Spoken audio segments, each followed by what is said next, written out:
আজকে দেখাবো আজারবাইজানের মেয়ে এবং আজারবাইজানে গিয়ে বিয়ে করতে পারবেন কিনা, আজারবাইজানে গিয়ে প্রেম করতে পারবেন কিনা, অথবা আজারবাইজানে গিয়ে আপনি চাইলে মেয়েদের সাথে কথা বলতে পারবেন কিনা, আজারবাইজান দেশ কেমন এবং আজারবাইজানের মেয়ে দেখতে কেমন, এবং আজারবাইজানে বিয়ে করলে আপনি নাগরিকত্ব পাবেন কিনা, আজারবাইজানে থাকা খাওয়া খরচ বা আজারবাইজান যেতে কী কী লাগে, এই সব সম্পর্কে আজকে আপনাদের ধারণা দিব। তো আর দেরি না করে ভিডিওটা কন্টিনিউ করতে থাকেন। আর হ্যাঁ, এখনও যারা আমার চ্যানেলটা সাবস্ক্রাইব করেনি অবশ্যই সাবস্ক্রাইব করে বেল আইকনটি বাজিয়ে দেন। আমি যদি নেক্সট টাইম কোনো দেশ ট্রাভেল করি বা একটা দেশ দুইবার ট্রাভেল করব, যদি এরকম ইচ্ছা হয় তাহলে আমি এই আজারবাইজান আসবো। এটা হলো কথা। তার মানে বুঝতে পারতেছেন যে এই দেশটা কতটা সুন্দর। জিনিস হলো এই যে দেখতেছেন, মানে একখণ্ড বাংলাদেশ, মানে সব বাংলাদেশ।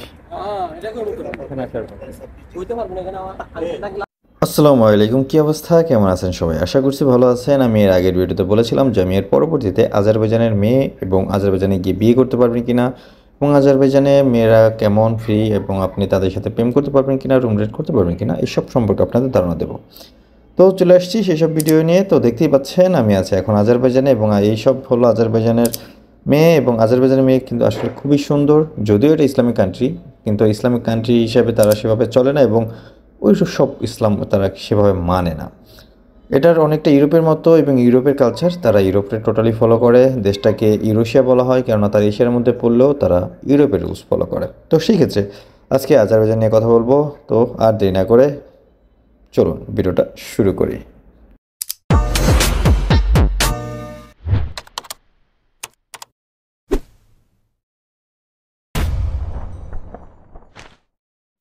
আজারবাইজান আজারবাইজান এশিয়ার একটি দেশ, এশিয়ার একটি মুসলিম কান্ট্রি।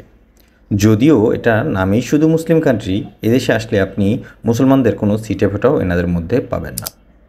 কেননা এখানকার নারী পুরুষ সবাই দেখবেন ইউরোপিয়ানদের কালচার ফলো করে। যদিও দেশটাও এই ইউরোপিয়ানদের মতো করে সাজানো, তারপরে এই দেশের মানুষগুলো ইউরোপিয়ানদের কালচার খুব বেশি ফলো করে। ছোট ছোট পোশাক পরা, ইউরোপিয়ানদের মতো ফ্রি মিক্সিং, আপনার গেলে আপনার সাথে কথা বলবে, সব কিছু ইউরোপিয়ানদের কালচার। তবে হ্যাঁ, এদেশ থেকে বা এই দেশে আপনি বসবাস করলে খুব বেশি শান্তি পাবেন, কেননা এনারা শান্তিপ্রিয় মানুষ। এনারা কোনো হইহুল্লোড় বা ঝাই ঝামেলা পছন্দ করেন না। আপনারা দেখতেই পাচ্ছেন যে কিছু মেয়ে যাচ্ছে আমার সামনে দিয়ে, এনারা কিন্তু মুসলিম, কিন্তু এনাদের গায়ে বা এনাদের দেখলে আপনার কোনো অংশেই মুসলিম মনে হবে না, কেননা এনারা ইউরোপিয়ানদের কালচার ফলো করে। এনারা হয়তো ভুলেই গেছে যে এনারা মুসলিম অথবা মুসলমানদের বৈশিষ্ট্য এটা নয়।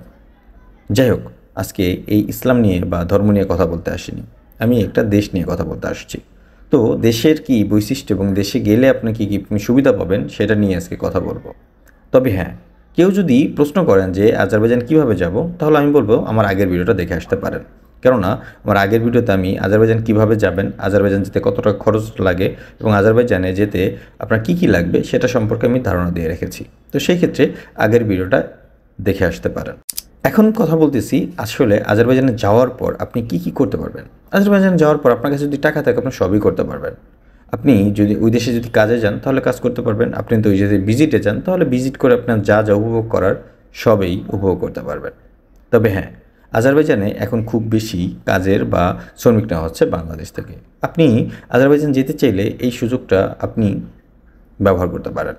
আপনি কাজের ভিসায় গিয়েও ঘুরতে পারবেন, কাজের ভিসায় গিয়েও আপনি ওই দেশে যা খুশি তা করতে পারবেন। কেননা এটা গালফ কান্ট্রির মতো না যে আপনার সকল পাসপোর্ট থেকে শুরু করে আপনাকে কোনো স্বাধীনতা দেবে না। আপনি ওই দেশে কাজে গেলে ওই দেশে কাজে করার পরে বা ডিউটি হওয়ার পরে আপনি যা খুশি তা করতে পারেন। ওই দেশে থাকা খাওয়া খুবই কম, এবং আপনি চাইলে একটা রুম নিয়ে আপনি থাকতে পারবেন, কেননা ওই দেশের চিপ রেটে বাসা বাড়ি পাওয়া যায়।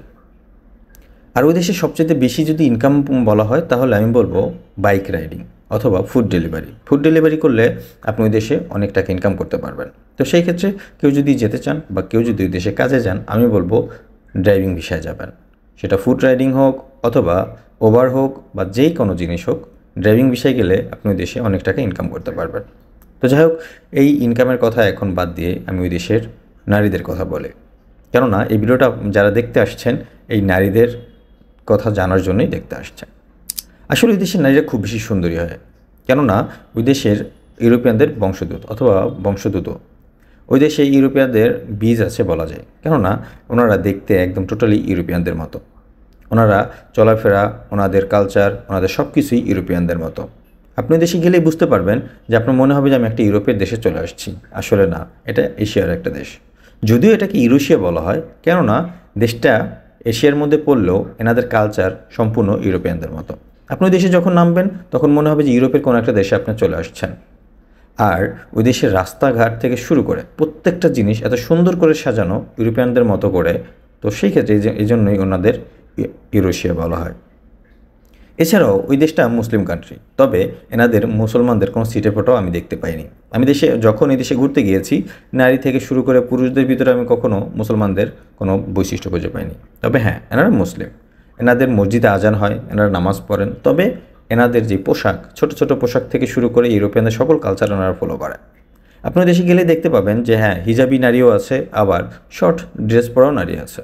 তবে হ্যাঁ, ওই দেশে একটা জিনিস আমার খুব ভালো লেগেছে, সেটা হলো সেলফ ডিপেন্ডেন্ট। ওখানকার প্রত্যেকটা মানুষ সেলফ ডিপেন্ডেন্ট। 14 থেকে 15 বছর হলেই সবাই কাজে বা যে কোনো জব করেন, ছেলে হোক মেয়ে হোক। ঘরের প্রত্যেকটা ফ্যামিলি মেম্বার ওই দেশে নিজের জব করেন এবং নিজের খরচ নিজেই বহন করেন। তো সেই ক্ষেত্রে ওই দেশ এমনিতেই এগিয়ে যাওয়ার কথা। আপনি ওই দেশে গেলে আপনি অনেক ধরনের কাজে করতে পারবেন।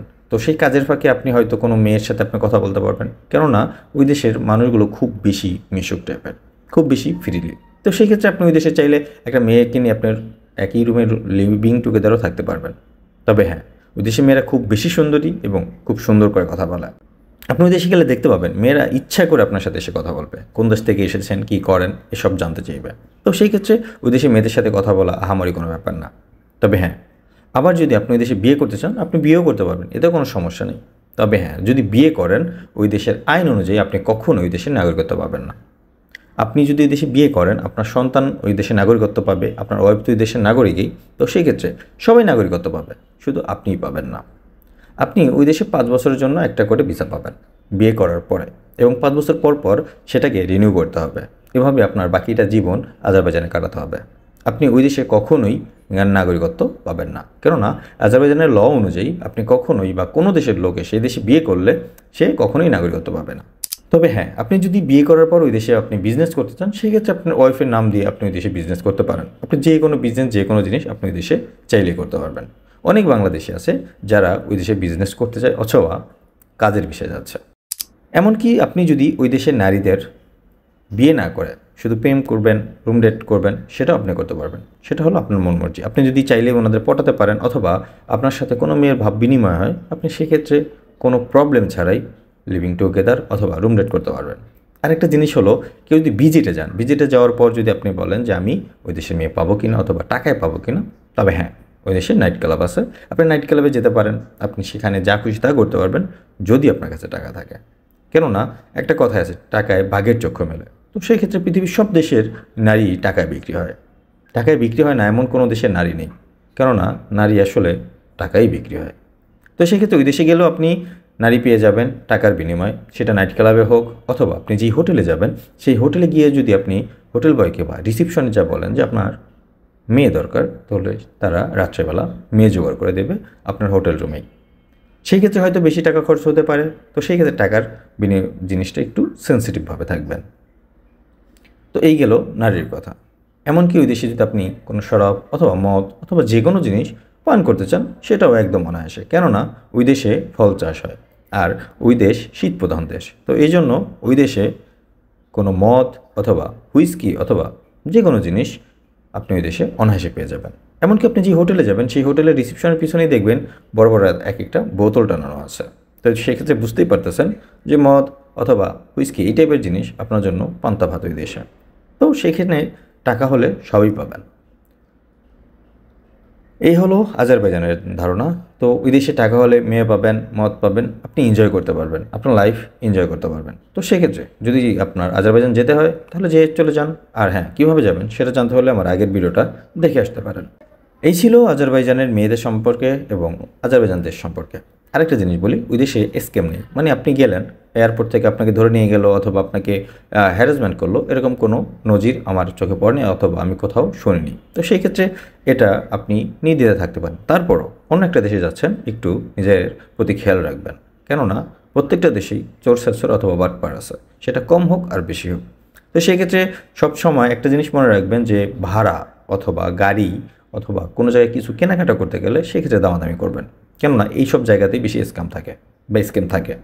আরেকটা জিনিস হলো, যদি আপনি বারে যান তো সেখানেও একটু দামাদামি করে নেবেন অথবা দাম জিজ্ঞেস করে নেবেন, কেননা আপনি একটা জিনিস সেবন করলেন বা একটা জিনিস আপনি ভোগ করলেন, তারপরে জানতে পারলেন সেটার দাম বহুত বা ব্যয়বহুল, যেই টাকাটা বা যেই অ্যামাউন্টটা আপনার কাছে নেই, তখন বাংলাদেশ থেকে নিতে হবে।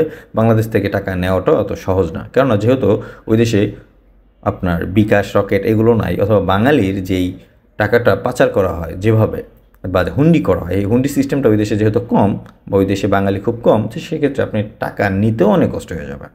এই জন্য বলবো আগে থেকেই দাম টাম এগুলো জেনে নেবেন। এই ছিল আজারবাইজান সম্পর্কে। এর পরবর্তীতে আমি আজারবাইজান কী কী কাজ আছে সেই সম্পর্কে ভিডিও দিব, তো সেটা জানতে হলে আমার চ্যানেলটা সাবস্ক্রাইব করে রাখবেন এবং পাশে থাকা বেল আইকনটা বাজিয়ে রাখবেন, যেন ভিডিও দেওয়ার সাথে সাথে আপনি নোটিফিকেশন পেয়ে যান। এরপরে যদি আপনার আজারবাইজান সম্পর্কে কোনো কোয়েশন থাকে আমাকে প্রশ্ন করতে পারেন বা কমেন্টস করতে পারেন, আমি সেটা সম্পর্কে ধারণা দিয়ে দেবো। ভালো থাকবেন, সুস্থ থাকবেন, দেখা হচ্ছে পরবর্তী ভিডিওতে। আর হ্যাঁ, রাতের আজারবাইজানও আমি আপনাদের দেখাবো, রাতের আজারবাইজানে আপনাদের কি কি চলে সেটা সম্পর্কে আমি আপনাদের ধারণা দেবো। তো আর দেরি না করে আমার চ্যানেলের সাথেই থাকুন, ভালো থাকবেন, সুস্থ থাকবেন, দেখা হচ্ছে পরবর্তী ভিডিওতে। টাটা।